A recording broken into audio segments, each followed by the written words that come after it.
পাপ তার বাপকেও কিন্তু ছাড়ে না।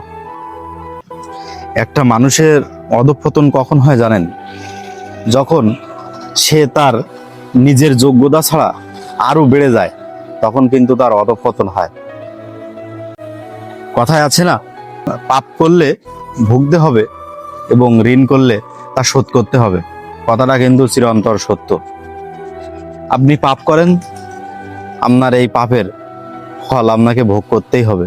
আপনি ঋণ করেন, আপনাকে শোধ করতে হবে। আপনি যদি নাও শোধ করেন, আপনার পরবর্তী প্রজন্ম এটা শোধ করতেই হবে। তাই আমাদের জীবনের চলার পথে কোনো কিছু করতে হলে প্রতিটা পদক্ষেপে আমাদের ভেবে চিন্তে পা বাড়ানো উচিত। কারণ আপনি যাই করেন না কেন, তার ভালো মন্দ কর্মফল একদিন আপনাকে ভোগ করতেই হবে।